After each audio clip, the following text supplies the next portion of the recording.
walaupun kamu pendek, mau kamu hitam, mau kamu Lu ngomongin gue. enggak Lu ngomongin gue. Waduh, nih gue harus edit dulu nih ntar biar putihan dikit. Nanti pakai Lightroom ya.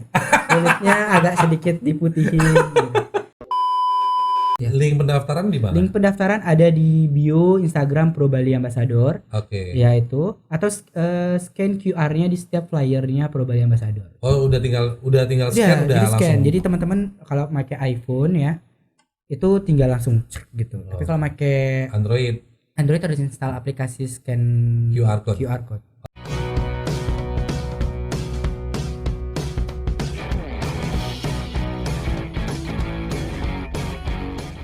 Tiba-tiba ada sesuatu yang memang harus diberesin di Pro Ambassador itu. Wajib lu datang. Sedangkan itu bentrok sama jadwal kerja lu. Waduh, itu pernah sih. Lu harus pilih yang mana? Ayo. Waduh, bingung. Takut dipecat. Kalau bilang kerja takut dipecat sama rumah sakit. Gue salah nanyanya ya. Pertanyaan gue salah ya. Ini boleh bubar gak sih? Bubar.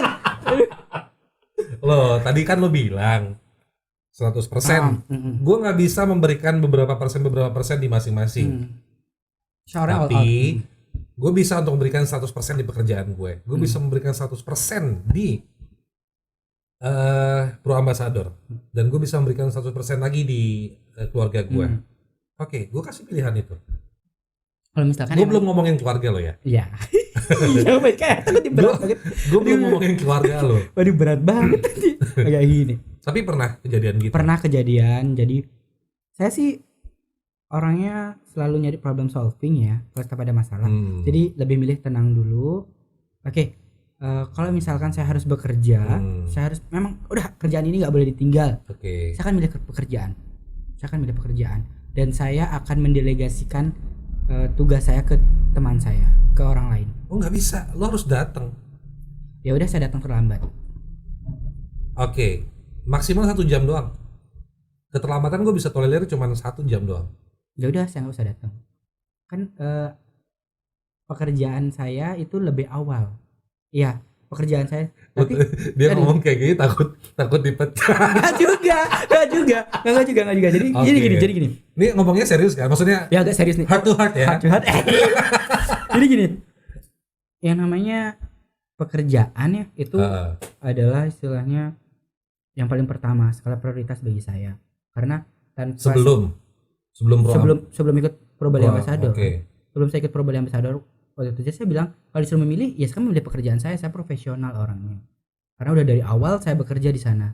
Dan menurut saya dengan saya bekerja itu adalah sebuah bentuk saya menjadi seorang generasi muda duta pembangunan. Dengan bekerja, dengan menjadi pemuda yang profesional, lalu dengan menjadi pemuda yang saya kan kerjanya sebagai perawat ya. Jadi melayani masyarakat itu sudah bentuk dari duta pembangunan.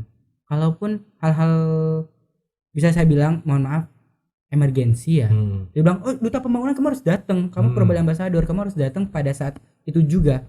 Gawatan mana sih sama pasien saya yang emergensi? Iya, karena pekerjaan saya itu di emergency department di IGD, jadi saya rasa 1 nyawa itu penting sekali bagi saya. Iya, 1 detik waktu saya itu sangat bermanfaat bagi pasien saya. Jadi saya rasa pekerjaan saya lah yang paling saya pilih prioritas. Pro Bali Ambassador itu lo pengen jadi duta pembangunan, itu emang ada orang yang menyarankan atau emang lo pengen sendiri, inisiatif sendiri? Sebenarnya sih awalnya inisiatif sendiri ya, karena pengen lihat itu keren ya orang-orang pada ikut model-modelan kayak Jegek Bagus, kayak duta-duta gitu, dan pengen banget tuh, kayak pengen banget itu orang yang pendek jelek ya. Gue nggak ngomong gitu loh ya. Soalnya jadi ini sebuah bentuk saya ikut Pro Bali Ambassador ini sebuah campaign sebenarnya. Jadi campaign pada diri saya sendiri untuk orang-orang biar jangan pernah insecure. Bahwa orang kamu tuh pendek, iya kamu emang pendek gitu loh. Kamu jelek, iya saya emang jelek gitu. Tapi bukan berarti itu batasan buat saya meraih mimpi. Meraih apapun. Kamu bisa menjadi apapun yang kamu mau. Everything you want, itu loh. Apa yang kamu mau. walaupun kamu pendek, mau kamu hitam, mau kamu lu ngomongin gue. enggak lu ngomongin gue. Waduh, nih gue harus edit dulu nih ntar biar putihan dikit. Nanti pakai Lightroom ya. Kulitnya agak sedikit diputihin gitu. Atau kamera 360 B612. Oh jangan, kamera udah segede itu, tenang aja, aman. Terus. Jadi itu gini. Jadi biar orang-orang tuh jangan insecure gitu loh kalau sama mamanya gini. Kamu bisa menjadi apa yang kamu inginkan. Gitu. Semasi kamu itu bermanfaat bagi orang lain, kenapa enggak gitu. Soalnya banyak orang bilang, "Oh, Raisa tuh pendek." Enggak. Emang ada yang ngomong gitu? Oh, banyak banget. Karena kita dari kecil itu apa ya? Embel-embel yang selalu tersemat. Ya, tersemat. Reza Boncel. Oh, masa sih? Iya, Reza Boncel, Reza Cebol. Jadi kalau teman-teman saya buat SMA, SMP itu Cel, apa kabar gitu. Jadi nama tuh enggak pernah nyebut tambah Reza. Okay. Cel Boncel maksudnya gitu. Berarti lo berpikir bahwa tidak untuk underestimate diri sendiri bahwa lo pendek itu emang dari diri lo. Iya. Maksudnya dalam artian enggak, gue bukan urusan pendeknya, tapi urusan kemauan. Iya. Itu aja berarti. Iya. Yang ada kalau di mindset lu mau, lu bisa gitu. Okay. Karena kalau misalkan secara psikologi ya, karena kalau di otak itu sebenarnya kalau kamu berpikir bahwa enggak, akan ada 1000 alasan untuk enggak.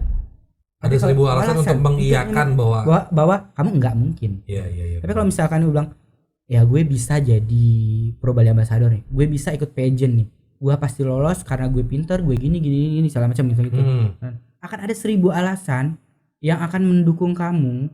Hormon-hormon akan bekerja dan juga tubuh ini akan merespon positif terhadap hal itu, mengiyakan bahwa kamu pasti bisa aja, kamu pasti mampu, kamu pasti bisa gitu. Walaupun apapun yang terjadi, tetap ya bisa. Tetap maju aja. Tetap maju aja. Karena tubuh bisa mensupport. Kalau semuanya teman-teman, otak tuh akan ngeluarin 1000 alasan buat kamu bisa. Gitu. Iya.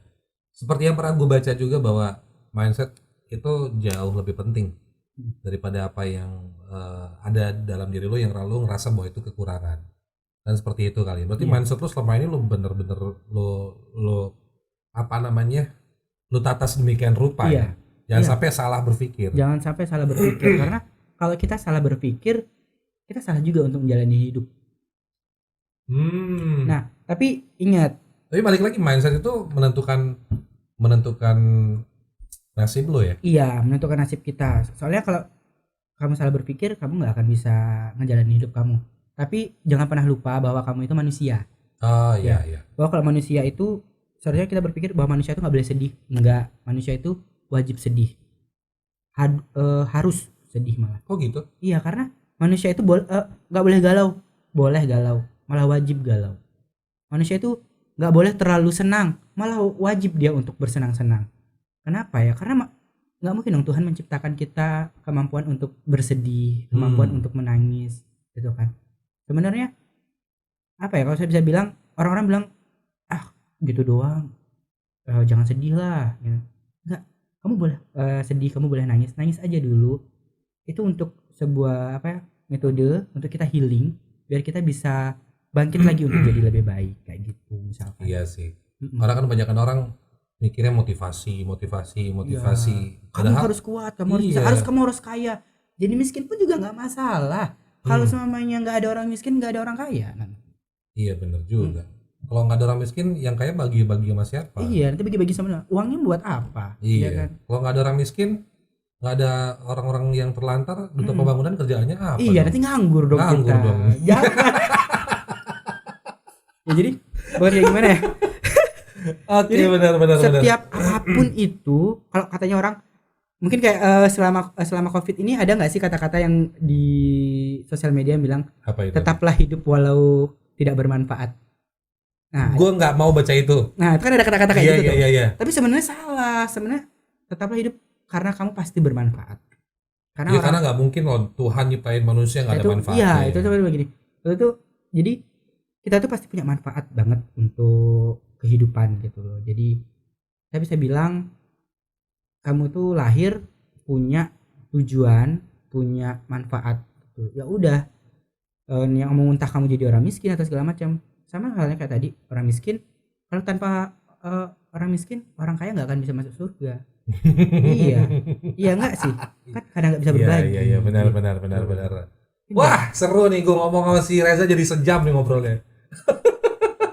Za, berarti tahun ini udah mau kelar dong ya? Iya, udah Lexer. Duta pembangunannya berapa bulan lagi ya? Sekarang udah September. September kita sudah open pendaftaran. Oh, sudah? Ya, jadi hai guys semuanya, buat kamu semua generasi muda yang usianya 17 tahun sampai 25 tahun, ayo join Pro Bali Ambassador. Numpang iklan ya. Iya, enggak apa-apa. Join Pro Bali Ambassador.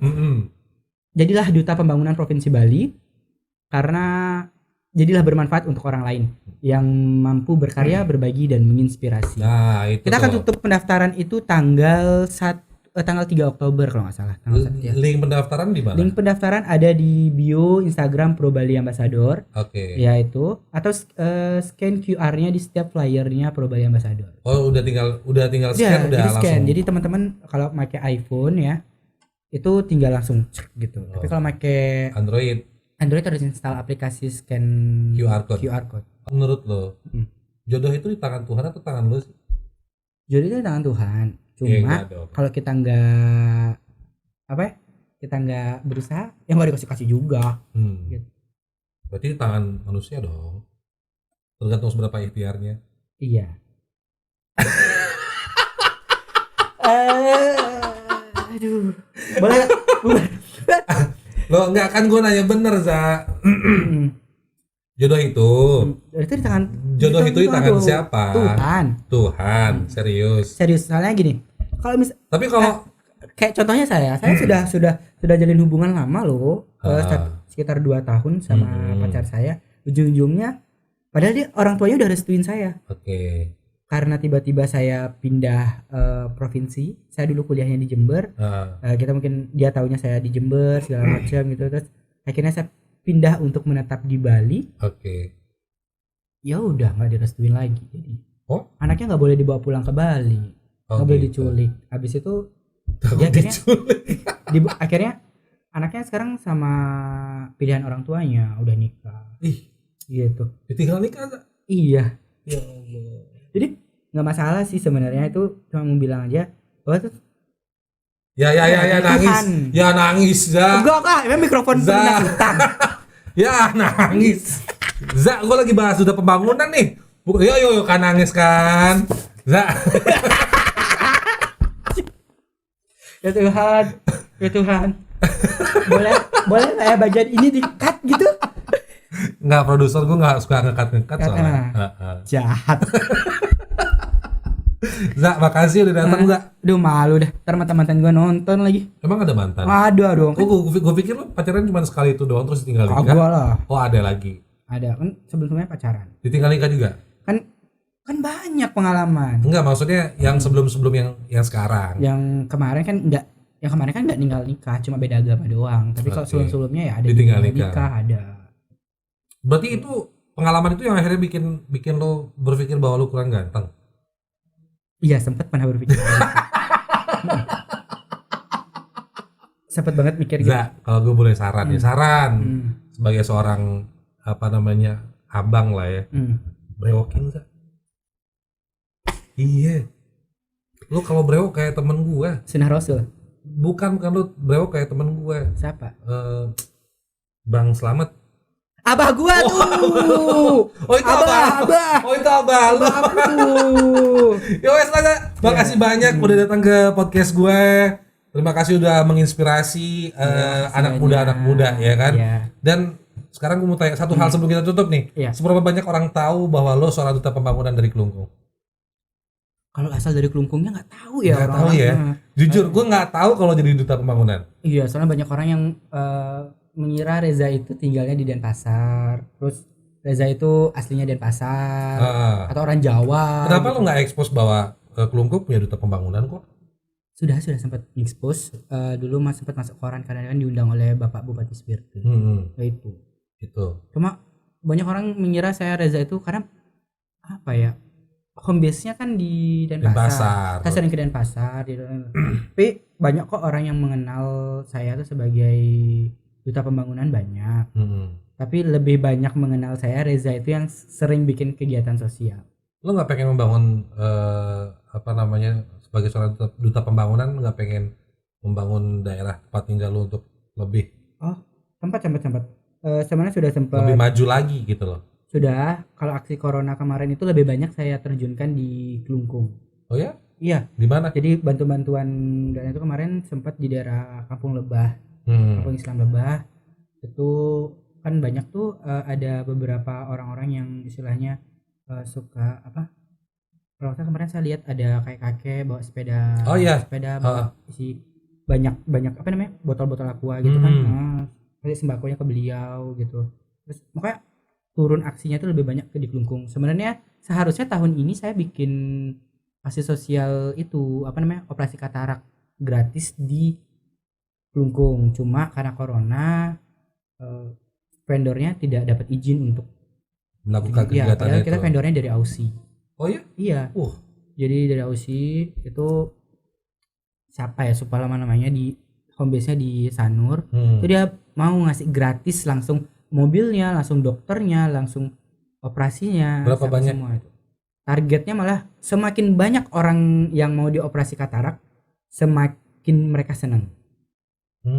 Dan itu semua gratis. Enggak, maksudnya enggak ditargetin 100 ya atau 200 ya? Minimal 7 orang lah. Minimal paling sedikit. Minimal 7 orang. Kalau banyak sebanyak-banyaknya. Banyak sebanyak-banyaknya, bahkan mereka mau ngasih kacamata gratis untuk yang minus dan plus. Tapi sayang corona. Iya, sayangnya corona waktu itu. Terus pending berarti kan. Pending. Soalnya pengennya bikin perpustakaan lagi sih. Di kan dulu di Cirta Sinam Selat. Nah, pengennya itu di Klungkung. Kalau Klungkung kemarin sudah sempat kerjasama sama Banjarangkan untuk bikin yang namanya, ini impian saya dulu ya. Dulu waktu saya dulu jadi asisten dosen, saya tuh pengen bikin yang namanya pesawat barbar. Dan ini sudah diketahui oleh Dikti, masuk 50 final, bukan 50 finalis, 10 final, 7 finalis yang proposalnya dibaca oleh Kemenristek Dikti. Itu pesawat barbar. Pesawat barbar namanya. Pesawat barbar itu singkatan Peduli Sehat Jiwa Terpadu dari Banjar ke Banjar. Wah, gue pikir pesawat beneran. Enggak. Jadi pesawat barbar tuh tentang kesehatan jiwa.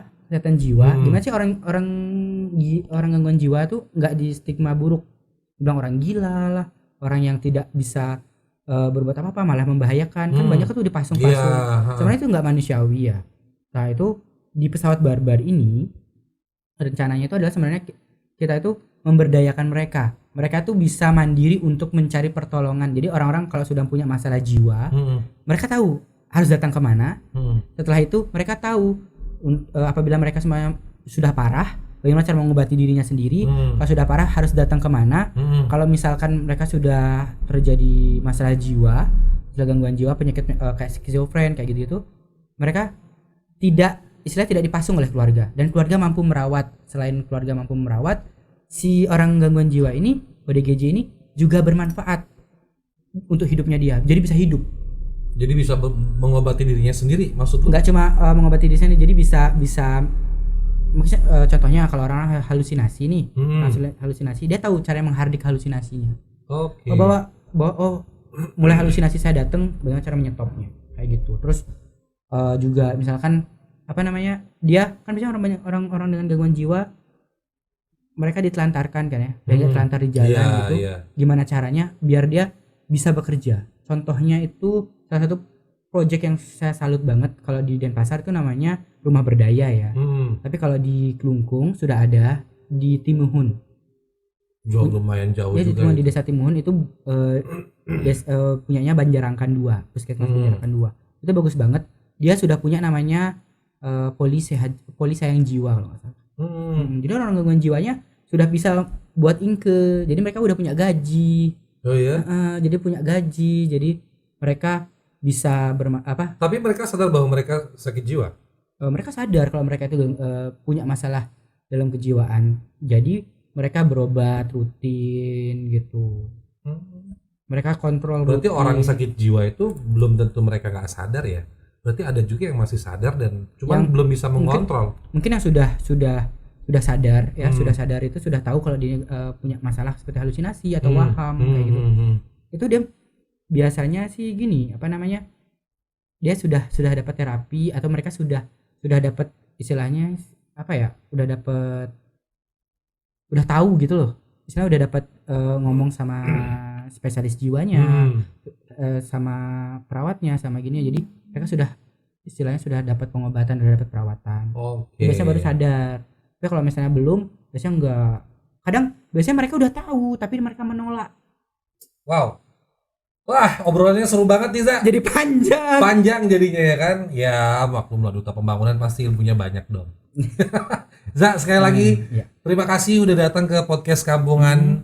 Mudah-mudahan setelah duta pembangunan ini 2020 kelar, ada banyak planning kemanusiaan, aksi sosial yang sekalipun itu tidak menyematkan nama duta pembangunan, tapi tetap bisa untuk menjalankannya dengan baik. Amin. Thank you, Za. Iya. Salam buat Abah. Iya. Abah, selamat. Oke, sekian dari saya. Wassalamualaikum warahmatullahi wabarakatuh. Salam podcast Kampungan. Hey, jangan lupa klik tombol subscribe di kanan bawah ya.